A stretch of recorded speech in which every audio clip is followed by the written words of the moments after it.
ten, te amo, jak ti ja люблю. Ani o hevet otha, I love you. The sounds are all as different as the lands from which they came. And though our words are all unique, our hearts are still the same. Love in any language, straight from the heart, pulls us all together, never apart. And once we learn to speak it, all the world will hear.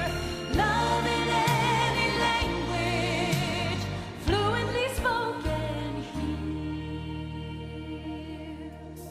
We teach the young our differences, yet look how we're the same.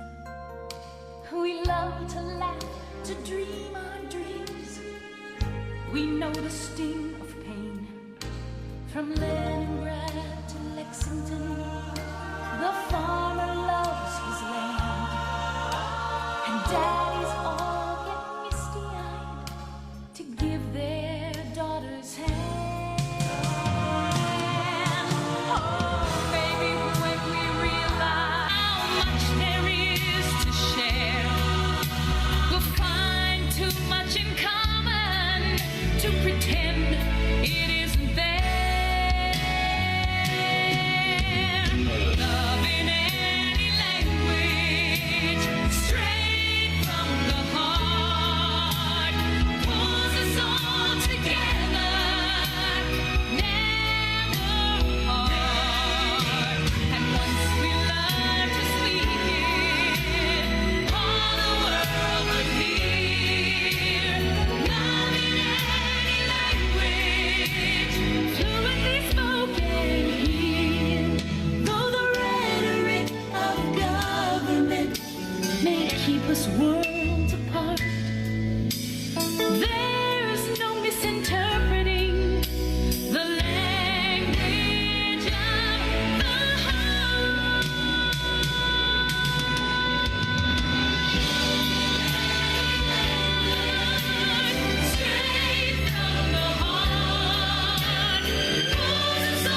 Bapak Ibu Saudara, mari kita berikan sorak-sorai yang lebih meriah lagi untuk Tuhan Yesus. Yeay!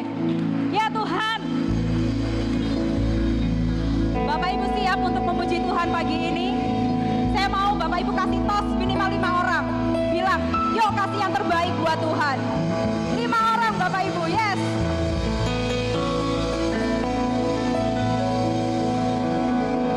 Amin.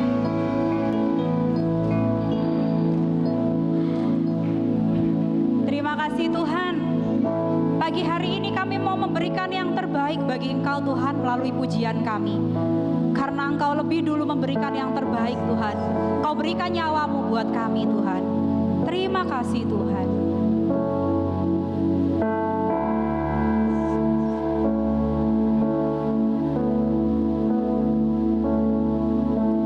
Sungguh besar setiamu,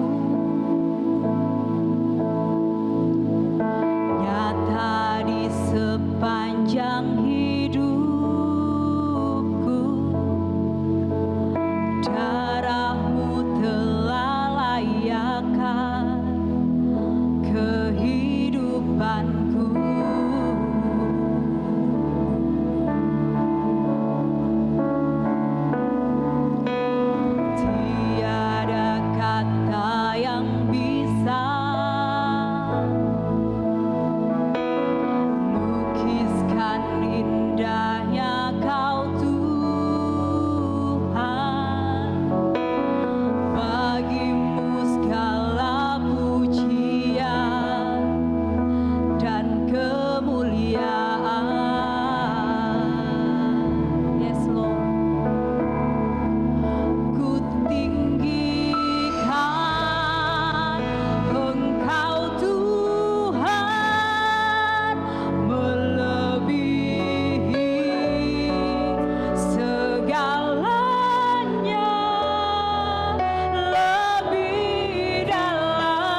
karena itu kami mau meresponinya Tuhan. Kami mau memberikan hati kami. Kami mau memberikan pujian kami.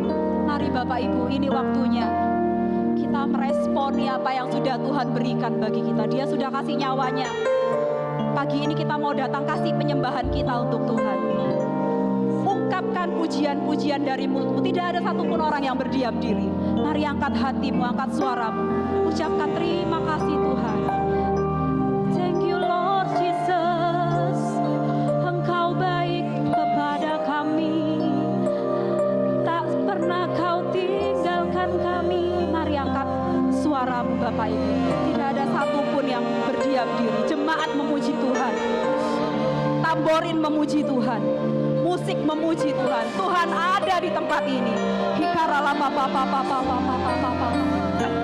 Shika papa papa papa papa papa.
Namamu Tuhan, karena Engkau pribadi yang layak untuk kami puji dan tinggikan pagi ini, yang siap untuk melompat menari buat Tuhan bersama-sama. Katakan amin. Yes. Haleluya. Berapa banyak saat ini yang percaya bahwa oleh darah anak domba Allah kita ditebus dan diselamatkan? Kalau kita percaya, mari berikan tepuk tangan, sorak-sorai yang luar biasa bagi Tuhan kita. Amin.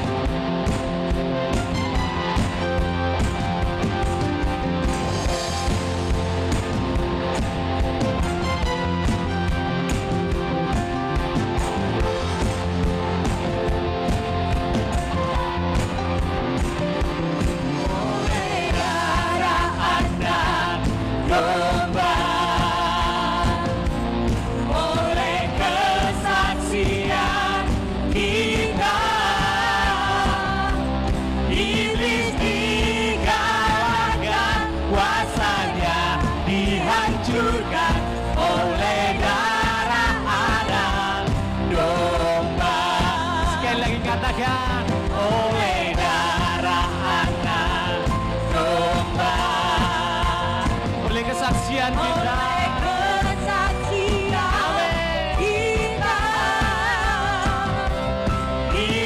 dikalahkan, kuasanya dihancurkan oleh darah anak domba.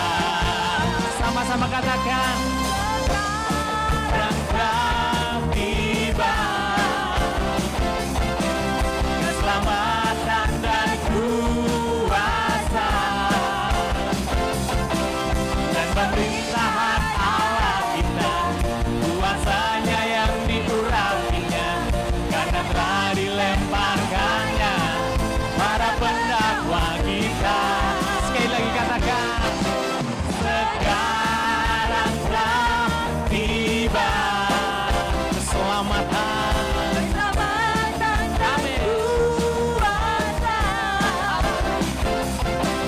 Dan pemerintahan Allah kita, kuasanya yang diurapinya, karena telah dilemparkannya para pendakwa kita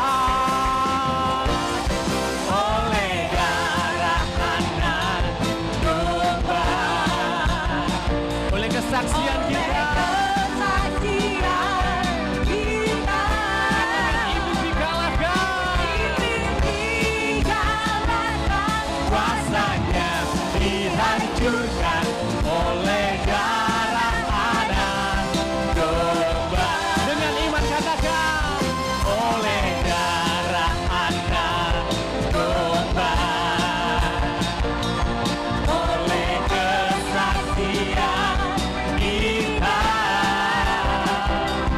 iblis dikalahkan, kuasanya dihancurkan oleh darah anak domba, oleh darah anak domba, oleh kesaksian kita,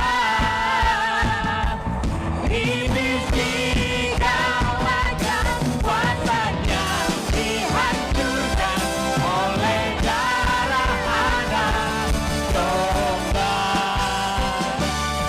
oleh darah anak domba,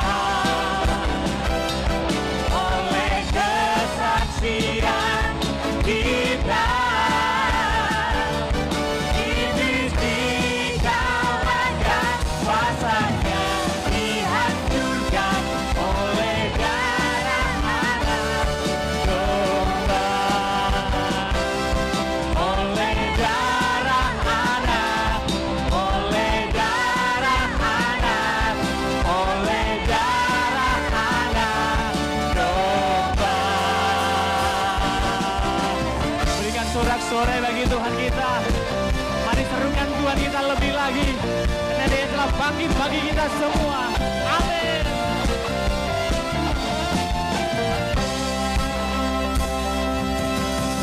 Bangkit, serukan nama Yesus. Katakan maju, katakan kuasanya. Dengan iman katakan, iblis gemetar, kalahkan tipu dayanya dengan kuasa nama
akan menyiapkan hati kita untuk mendengarkan firman Tuhan.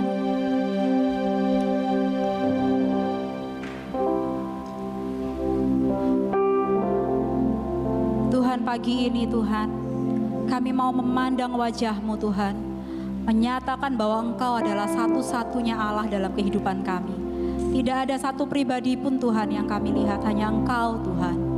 Terima kasih Tuhan. Ku nyatakan Engkau Tuhan di hidupku, Tuhan di setiap ucapan dan perbuatanku. Ku nyatakan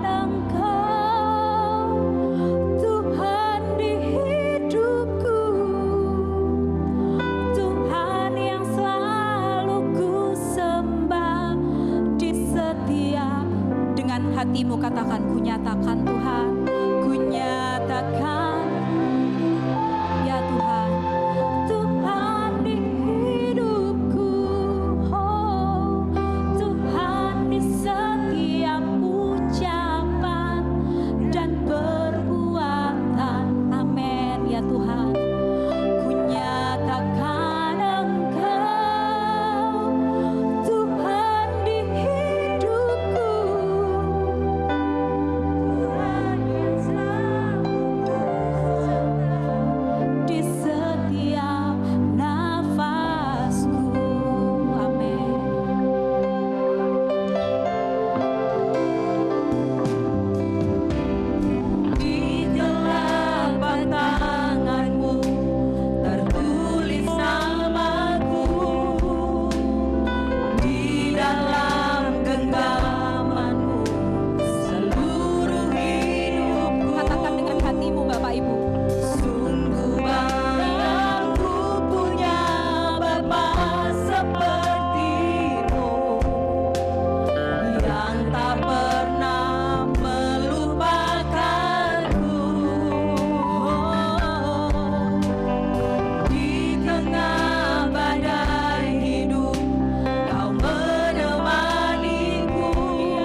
kata lagu tadi mengatakan nama kita tercatat.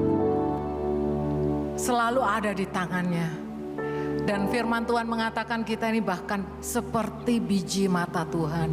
Sangat berharga. Mungkin banyak orang gak menghargaimu. Tapi Dia Bapa yang baik. Yang menghargai dan mengasihi. Yang sampai rela mati di kayu salib untuk merebut engkau kembali. Menebus engkau. Supaya engkau bisa intim kembali. Supaya kita punya hubungan kasih kembali dengan Bapa yang kita sebut Aba Bapa. Papa yang mengasihi, Papa yang baik, Papa yang pelihara, Papa yang peduli, dan Papa yang mencukupi setiap kebutuhan kita. Terima kasih Bapa kalau hari ini kami semua masih bernafas. Dan di dalam setiap hembusan nafas kami tahu ini adalah pemberian-Mu. Nafas kehidupan yang Engkau curahkan, hembuskan bagi kami sehingga kami masih ada di muka bumi ini. Sehingga saat ini kalau kami ada, mulut kami, ucapan mulut kami adalah memuliakan nama Engkau dan mengucap syukur. Kalau sebentar lagi firman-Mu akan diberitakan, berbicaralah Tuhan. Kami semua siap mendengarkan, pakailah hamba-Mu untuk menyampaikan apa yang ada, pesan di hati-Mu yang kami percaya akan menguatkan setiap yang lemah, menghibur setiap orang yang sedang susah, mengokohkan yang sedang bimbang ya Tuhan. Firman-Mu pelita bagi kaki kami, yang akan menerangi jalan kami, yang membuat jalan kami teguh senantiasa. Terima kasih Tuhan. Di dalam nama Tuhan Yesus Kristus kami berdoa dan mengucap syukur. Amin, amin. Selamat hari Minggu, selamat hari Paskah. Tuhan Yesus memberkati Bapak Ibu sekalian. Hari ini sangat berbahagia, kita juga bersama-sama dengan anak-anak yang tadi tampil. Love in any language. Kasih itu dalam segala bahasa. Itu satu. Mau cinta, mau kasih, mau jetem, mau woaini. Tapi satu sebetulnya. Kasih itu dari Tuhan. Karena Tuhan adalah kasih. Amin. Kita bisa mengasihi Tuhan sebetulnya karena terlebih dahulu Tuhan mengasihi kita. Lah kita bisa mengasihi sesama kita itu karena Tuhan kasihnya ada di dalam kita. Kalau enggak, kalau orangnya baik, kita gampang mengasihi. Tapi untuk musuh yang kita enggak senang, yang sebel, kita susah mengasihi. Tapi kasih Tuhan itu ya dan amin ada untuk kita. Yang memampukan kita bahkan mengasihi orang yang bersalah kepadanya. Bukankah Dia telah tunjukkan, Yesus telah tunjukkan itu di kayu salib. Hari Jumat kita memperingati Jumat Agung di mana Yesus disalibkan. Bukankah perkataan Tuhan Yesus adalah ampuni mereka karena mereka tidak tahu apa yang mereka lakukan. Udah dianiaya masih bisa mengasihi. Bukti mengasihi cuma satu, mengampuni. Amin. Hari ini saya mau bagikan sesuai dengan tema Paskah, He is risen. Saya mau Bapak Ibu membacakan ayat dari Yohanes 11 ayat 25 sampai 26 kita baca bersama-sama. 1, 2, 3. Akulah kebangkitan dan hidup. Barang siapa percaya kepadaku, ia akan hidup walaupun ia sudah mati. Dan setiap orang yang hidup dan yang percaya kepadaku tidak akan mati selama-lamanya. Percayakah engkau akan hal ini? Coba tanya kepada tetangga sebelah kanan kiri. Percaya enggak tentang hal ini? Percaya enggak kalau Tuhan Yesus adalah kebangkitan dan hidup, dan di dalam Dia ya, bagi yang percaya Dia itu akan hidup meskipun dia mati katanya.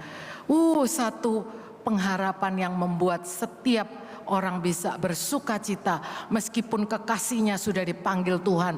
Orang terdekat kita mungkin sudah menghadap Tuhan, sudah meninggalkan dunia ini.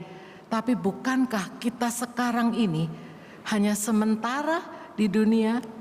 Ada seseorang yang mengatakan, harusnya kita tahu nih, kita di dunia ini sama dengan kita tinggal di hotel. Kalau hotel harus check in, nanti harus check out. Karena nggak ada hotel selamanya, kalau hotel selamanya itu rumah. Wah, betul juga ya, kita mesti sadar. Kita udah check in waktu kita lahir, ada. Dan kita akan check out satu kali, kelak.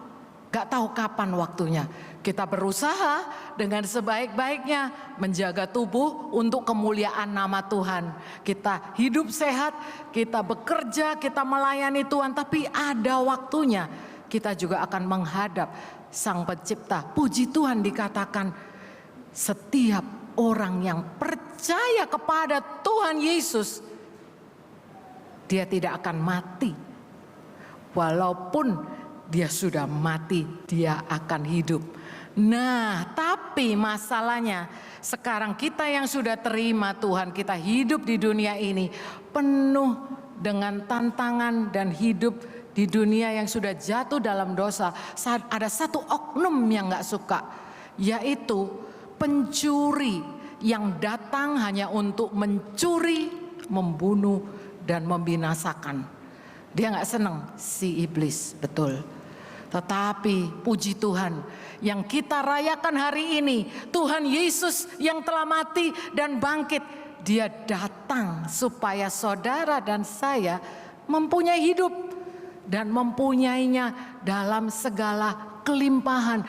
Tuhan Yesus datang supaya saudara dan saya mempunyai hidup saat Bapak Ibu hidup. Dan mempunyainya dalam segala kelimpahan. Karena ada orang yang hidup tapi tidak mempunyai hidup. Hidup tapi penuh dengan kematian. Masa ya jiwanya mati. Orang yang belum bertemu dengan Tuhan, rohnya belum menerima Tuhan, rohnya itu memang belum hidup kembali. Tapi bagi setiap anak Tuhan, Roh Kudus tinggal di dalam kita, lahir baru, manusia baru. Yang lama sudah berlalu, yang ada itu baru, yang baru rohnya. Tapi kita hidup tuh manusia ada 3. Tubuh yang kelihatan ini jasmani, dan roh yang tidak kelihatan. Tapi itu yang membedakan manusia dengan binatang dan segalanya. Binatang tuh bisa loh punya jiwa, punya perasaan, punya kehendak, punya kemampuan. Bisa, tapi binatang gak punya roh. Ini yang membedakan manusia dengan binatang. Kita punya roh, dan di dalam Kristus roh kita hidup. Nah, waktu kita terima Tuhan, rohnya hidup. Kalau kita mati, rohnya kembali menghadap Bapa, menghadap Sang Pencipta. Nah, kita yang belum dipanggil atau belum kembali kepada Bapa, kita masih hidup di dunia ini. Ada satu oknum, saya bilang oknum, yang selalu tidak senang melihat Bapak Ibu sekalian hidup dan mempunyai hidup dan mempunyai dalam segala kelimpahan. Kalau bisa iblis tuh mau lihat kita hidup tapi mati, jiwanya mati, yaitu ya perasaannya galau melulu, bad mood melulu, jiwanya itu kehendaknya nggak tahu melakukan apa yang benar, ya pikirannya kemana-mana, nggak bisa fokus pada firman. Firman Tuhan tidak bisa berdiam di dalam dirinya. Itu membuat kita itu manusia secara jasmani hidup, tapi kita mati. Oleh sebab itu saya mau sebutkan 5 hal. 5 hal ini, kalau kita tahu musuh kita tuh nyerangnya 5 hal ini, kita bisa hati-hati, kita bisa mawas diri, kita bisa benar-benar juga mengingat kebangkitan Kristus ini, dan kuasa kebangkitannya telah ada untuk kita mengalahkan 5 area yang iblis sering untuk menyerang. Yaitu yang pertama adalah, yang diserang iblis adalah perasaan malu. Ini ya aib, bahasa Indonesia yang tepat tuh aib, bahasa Inggrisnya shame. Karena ada orang itu yang pribadinya malu-malu. Oke, malu ini lain. Bukan malu yang ini maksud saya. Bukan ya saya memang karakternya pemalu. Bukan ya. Juga bukan malu-maluin. Yang tadi pemalu, kalau yang ini ekstrimnya malu-maluin, bukan. Tapi ini benar ada rasa kayak bersalah, rasa nyesel gitu ya. Selalu penuh dengan negatif. Kita nggak bisa pilih kita mau lahir di keluarga mana. Saya nggak bisa pilih saya mau lahir dari sebuah orang yang kerajaan Inggris gitu, nggak bisa pilih mau lahir dari papa mama yang baiknya seperti itu, nggak bisa. Bahkan kadang-kadang orang tua kita itu yang telah membuat sesuatu yang mencoreng nama baik keluarga, kayaknya nggak bener nih orang tua saya, kakek nenek saya nggak bener, sehingga engkau mengambil beban aib. Nah ini dikatakan, saya mau katakan bahwa nggak bisa loh. Perasaan yang namanya malu, bersalah, menyesal itu membuat engkau merasa selalu terdakwa, ya nggak layak gitu ya, kayaknya nggak layak deh gitu. Engkau bisa menutupinya dengan membuat engkau seakan-akan layak. Engkau akan berpakaian sebagus mungkin supaya dilihat orang, aku ini layak loh, layak engkau hargai. Pakaiannya oke, mobilnya sangat membuat supaya orang lain lihat nih mobilku menunjukkan bahwa aku layak. Tapi di dalam dirinya, alam bawah sadarnya ada perasaan ini, aib. Nah ini yang iblis selalu targetkan. Kalau dia bisa anak Tuhan tuh ada celah. Gara-gara nenek moyangnya begitu, kamu melalui nenek moyangmu, kamu terkutuk, kamu malu terus, aib terus. Nah gak bisa, dan kita gak bisa bersuka cita saat kita merasa selalu tertekan. Ada sesuatu yang merasakan gak layak, sesuatu yang merasa engkau kotor, najis, ternoda, kayaknya gak bisa lepas. Wah ini sesuatu yang iblis targetkan. Tapi puji Tuhan kalau kita ngerayain Paskah, ngerayain kebangkitan, justru untuk ini Tuhan Yesus datang untuk nebus keaiban kita. Demikian sekarang tidak ada lagi penghukuman bagi mereka yang ada di dalam Kristus Yesus. Roh yang memberi hidup telah memerdekakan kamu dalam Kristus. Memerdekakan kita apa? Dari hukum dosa dan hukum maut. Jadi nggak ada yang sekarang mendakwa kita.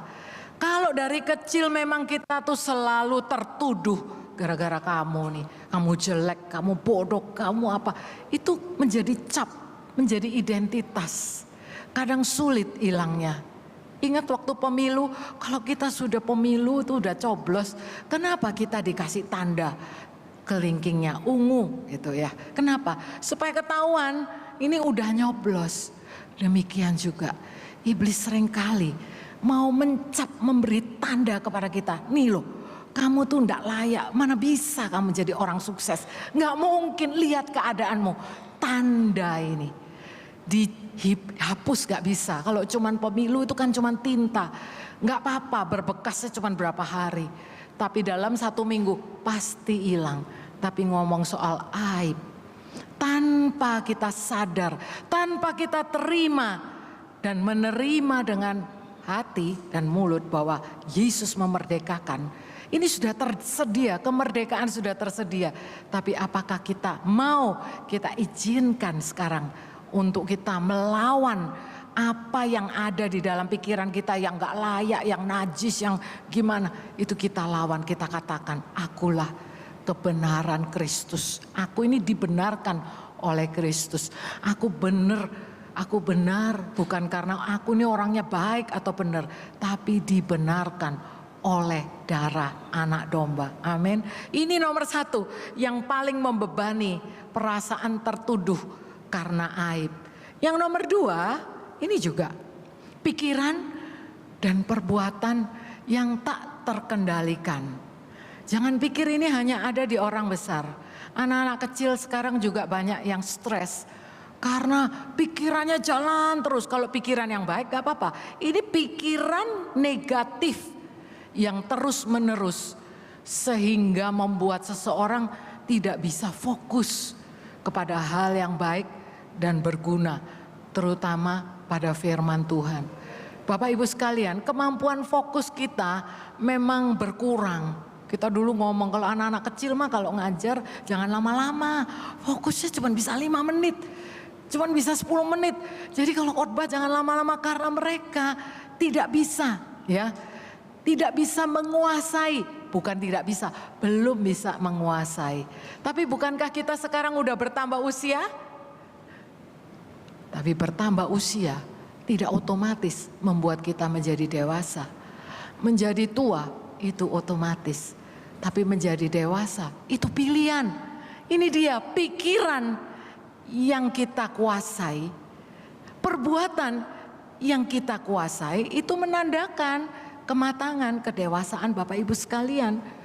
Karena kalau pikiran yang ada terus menerus negatif, ya, mau merusak orang ataupun merusak diri sendiri, membuat engkau tidak tenang, sehingga engkau tidak bisa rest. Badannya mungkin bisa sikapnya tidur, tapi pikiran jalan terus. Ini yang membuat orang sulit tidur dan minum pil tidur. Saya bilang semuanya solusinya bukan pil, tapi solusinya yaitu sebuah pribadi, Yesus Kristus Tuhan. Karena tadi pikiran yang begitu itu yang membuat kita terus terikat. Juga ada perbuatan yang membuat kita juga tidak bisa mengendalikan. Saya kalau ngomong perbuatan, orang-orang langsung ngomongnya narkoba. Pikirannya ngerokok, apa aja yang engkau tidak bisa kendalikan. Itu sudah negatif. Apa saja yang membuat engkau tuh nggak bisa kalau nggak melakukannya. Baik itu tidak bisa menahan diri untuk tidak memakannya. Saya menyindir diri sendiri untuk tidak bisa makan yang sehat itu dulu saya nggak bisa, ya. Itu termasuk loh perbuatan yang tak terkendalikan. Meminumnya, ya, kalau kita kan selalu ngomong orang alkohol itu nggak boleh, ya. Firman Tuhan ngomong yang mabuk nggak boleh. Kalau minum perjamuan, kalau itu alkohol pun tidak dilarang. Saya tidak menghimbau Bapak Ibu minum alkohol, tapi meminum apapun yang tidak bisa Bapak Ibu kendalikan, itu termasuk terikat. Saya berani ngomong gini, karena saya susah mengendalikan diri untuk tidak makan yang enak dan minum yang manis. Jadi saya nyindir diri sendiri, bukan Bapak Ibu. Sini semuanya hebat, semuanya bisa mengendalikan. Dan melakukan sesuatu yang udah tahu merusak, udah tahu gak benar, ataupun menonton sesuatu yang udah tahu buang waktu dan tidak ada gunanya. Tapi kayaknya kita ini yang disetel, kita ini yang jadi robot, dikendalikan. Yang pegang remote controlnya si pencuri, si jahat. Kadang-kadang kita merasa si jahat, tapi oke, kadang-kadang musuh kita adalah diri kita sendiri. Kadang kita yang tidak memilih untuk supaya pikiran dan perbuatan ini bisa kita kuasai. Bukankah salah satu buah roh adalah penguasaan diri? Amin. Mau damai sejahtera, sukacita, ya kan, kesabaran, kebaikan, kemurahan hati, kesetiaan, tapi kelemah lembutan ada, tapi penguasaan diri termasuk di dalamnya. Oleh sebab itu ini salah satu target iblis nih. Kalau pikiran perbuatanmu tak terkendalikan, ini kalau tidak kita kendalikan berarti sudah dikendalikan oleh oknum lain. Dan kita tahu ini kita hari ini ada untuk merayakan kebebasan, kemerdekaan, supaya pikiran dan perbuatan kita dikendalikan oleh Roh Tuhan. Yang ketiga, ini juga banyak melanda orang-orang, ketakutan. Ketakutan atau fear, takut itu manusiawi, semua orang pasti takut. Dan bahkan emosi, takut itu salah satu emosi. Kalau kita sukacita, itu emosi yang ada emojinya bersukacita. Kalau seneng bersukacita, kalau sedih itu menangis. Sedih itu emosi, marah itu emosi. Orang gak bisa marah, itu gak normal, benar. Dan Tuhan berikan tuh emosi untuk marah. Marah terhadap hal-hal yang gak benar, ya. Termasuk salah satunya takut. Takut itu juga emosi, tapi bukan ketakutan. Tadi saya katakan ya, marah itu emosi loh. Kalau kita melihat sesuatu yang tidak benar, hati kita marah, ini benar, berarti ini jalan nih. Ya, kita melihat ketidakadilan, kita marah. Tapi yang tidak boleh firman Tuhan adalah respon kita saat kita marah itu yang bermasalah dengan manusia. Karena waktu kita marah, kita merusak, membunuh, ya kan. Nah itu yang nggak boleh. Kelihatannya anak Tuhan nggak boleh marah. Tapi dia memendam kemarahan, itu sama dengan makan bom, nanti akan meledak. Demikian juga takut. Karena kita takut, kita hati-hati. Saya kalau lampu merah, saya akan berhenti. Kenapa? Saya nggak mau melintasi lampu merah karena melanggar hukum. Tapi seandainya pun tidak ada lampu merah, saya lihat ada mobil lewat, saya juga takut gitu loh. Takut, waspada. Ini takut yang healthy atau natural atau sehat, gak apa-apa ya, takut supaya waspada. Takut itu ada supaya kita hati-hati. Kita takut kebakaran, makanya gak sembarangan dengan api. Tapi ketakutan itu sesuatu yang mengikat.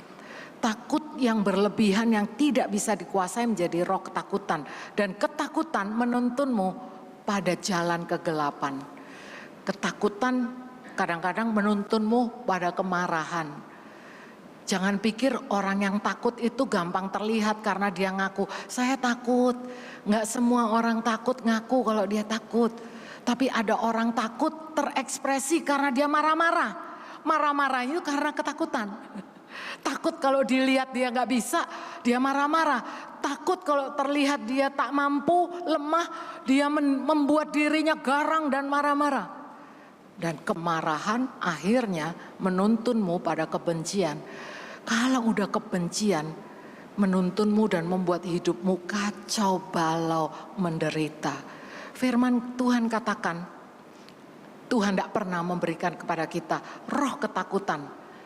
Tapi Tuhan memberikan kita roh yang membangkitkan kekuatan, roh yang membangkitkan kasih, roh yang membangkitkan ketertiban. Bukankah ini hari kebangkitan? Ingat ini, Tuhan memberikan kita kekuatan. Jadi di mana kita percaya, aku kuat, aku lemah. Tapi setiap yang lemah bisa berkata kepada Tuhan dan kepada masalah, aku kuat. Ya, karena Tuhan yang memberi kekuatan. Akhirnya hilang ketakutan ini. Di dalam kasih tidak ada ketakutan. Ada orang yang ketakutan. Orang ketakutan jadi egois, tidak bisa mengasihi. Ya, nah karena kita tahu roh Tuhan bangkit. Roh Tuhan yang membangkitkan Yesus dari kematian ada di dalam kita. Itu juga membangkitkan kasih. Membuat kita gak egois, gak mikir diri sendiri. Dan membangkitkan ketertiban. Bahasa Indonesianya ketertiban ya. Sebetulnya dalam bahasa Inggrisnya sound mind. Tapi pikir-pikir gak apa-apa juga. Tertib pikiran. Berhubungan tadi dengan yang satu tadi ya sebelumnya. Tertib pikiran, bisa mengolah sesuatu, memperbaharui cara pikir. Kedewasaan anak Tuhan itu terekspresi dengan berubahnya cara pikir. Dengan engkau berubah cara pikir, engkau menjadi lebih dewasa. Karena engkau berpikirnya sekarang lebih cocok dengan firman Tuhan. Kalau dulu lebih cocok dengan apa yang kita rasa, apa yang kita mau, apa tentang saya, apa untungnya untuk saya, semuanya tentang saya, tentang ego saya. Tapi kalau kita di dalam Tuhan, kita bisa mengalahkan ketakutan. Firman Tuhan katakan kamu gak lagi terima roh perbudakan yang membuat kamu takut lagi. Berarti kalau engkau masih ada dalam ketakutan, engkau di remote control, diperbudak. Remote controlnya ada di si jahat. Dipegang, ini suatu ikatan. Lepaskanlah, karena tahu hari ini kita memperingati kebangkitan. Kami, saudara dan saya telah terima roh yang menjadikan kita semua anak Allah. Dengan itu kita bisa memanggil Bapa kita, Abba, ya Bapa. Dalam ketakutan kita nggak tahu mesti berseru, berharap kepada siapa. Berharap kepada keluarga nggak bisa, berharap kepada teman dekat nggak bisa. Kadang-kadang berharap sama gereja yang juga manusia juga nggak bisa. Karena gereja selalu kalau orang gereja ditanyain, berharaplah kepada Tuhan. Karena sesungguhnya hanya Dia yang sanggup. Makanya kita dipulihkan supaya kita bisa manggil Bapa, Aba ya Bapa. Dalam hal apapun, apapun yang kau mesti kalahkan, engkau bisa memanggil Dia untuk membantumu. Amin. Ketakutan yang paling besar dari manusia itu sebetulnya takut mati. Takut mati, kita semua takut mati. Makanya kalau ada yang membahayakan diri kita, nomor satu pengen menyelamatkan. Dan itu manusiawi. Yang kedua adalah saya pelajari dari beberapa kita konseling. Ternyata banyak ketakutan itu takut keluarganya tidak harmonis. Ini berdasarkan penyelidikan konseling pernikahan yang terjadi di luar sana dan juga di kami. Selalu ada pertanyaan kalau kita mau menikah, ditanya satu pertanyaan, apa yang engkau takutkan? Yang paling engkau takutkan dalam pernikahanmu nanti? Kita kan selalu mikirnya pasti ada yang menjawab, ya takut keuangan tidak cukup, takut nanti menghadapi mertua, ada loh yang takut menghadapi mertua yang galak gitu. Ada yang takut nanti kalau punya anak gimana, sekarang sekolah mahal katanya ada.